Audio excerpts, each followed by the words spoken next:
It's a remarkable testimonial of what God can do in the 20th century when someone will simply believe Him and take Him at His word.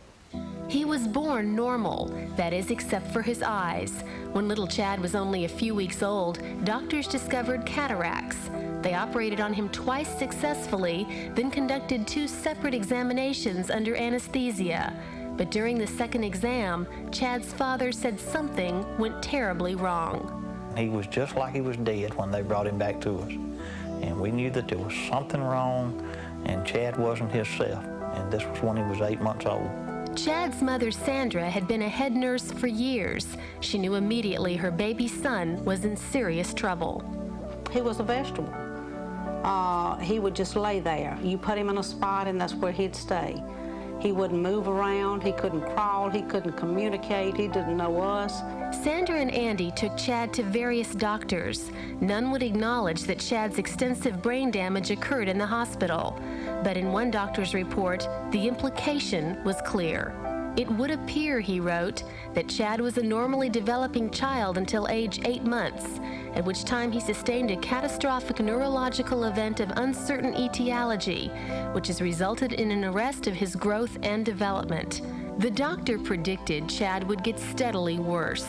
In my opinion, he said, Chad will progressively deteriorate, and at some point a decision regarding possible nasogastric feeding will have to be made.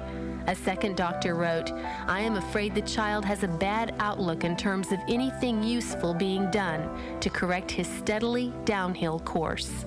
Stripping away the medical language, Sandra and Andy say the doctor's bottom line was devastating. Take him home and let him die. They told us that he was going to die, that he would have to have a tube ran into his stomach to feed him, and that he would not live. As she watched her baby lay limp in his crib, Sandra was especially worried about Chad's feet. They were tiny and were turning black from poor circulation. Doctors had said they could do nothing, so Sandra, who had been watching Success in Life, decided to go to a higher authority. So I made a vow for his feet to grow and for him to walk. And that was on December the 29th. And then on January the 2nd of 88, he stood up, of 89, and he stood up and started walking that night. And during this few days, his feet had gotten real hot, and he would cry with them, and we didn't know what was happening. I didn't know if he was going to lose his feet. I didn't know what was going on. And during this time, his little feet started growing, and he's just been doing beautiful ever since. Immediately after making the vow, within 2 weeks, we couldn't believe his feet because they had gotten to where we went and picked out the first size of regular normal shoes that you would put a baby in, and he outgrew those in just a small amount of time. I mean, like less than a month. He had outgrown them, and we had to go to another size. In fact, little Chad's feet have continued to grow, from the tiny size of the booties in Sandra's left hand to the size of the shoe in her right, all in less than a year. But the miracle of Chad's feet was only the beginning. Before the vow and before we made this vow, he didn't know anybody. He didn't know what Christmas was. He didn't know what his birthday was. He didn't know what TV was. He wasn't able to see. And after the vow, he knows who his mom and daddy, who his brother, his grandma. He can say he wants to go to his grandma's. He can see some. He can talk.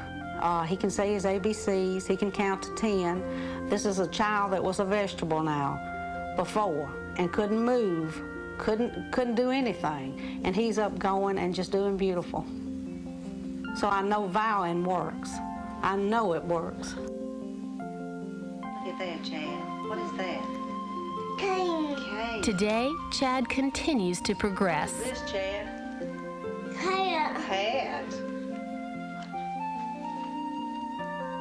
What has Daddy got? What has Daddy got? Watch. Watch. That's right. What is this, Chad? What have I got? Green. Green. That's right. What is this, Chad? What color? Red. Red. The little boy who had no concept of Christmas now gingerly touches the ornaments and can see and feel well enough to handle a single strand of tinsel. What color is it, Chad? Blue. Blue. Why do you think the vow worked in this case? Because I truly had the faith that it would, and God says to trust Him and to vow. And everything we have belongs to Him anyway. It doesn't belong to us. I mean, it's not like you're paying Him to do this. You know, you're sacrificing something, and I knew we didn't have that money to pay. I knew this, and that hurt us to vow. $10 at that time would have hurt us, but it just worked. You know, God knew that we had the faith, and it worked.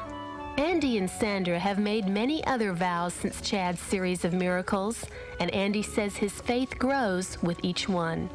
It has gotten greater and better than I ever known faith could ever be. And I know now that through faith, anything is possible.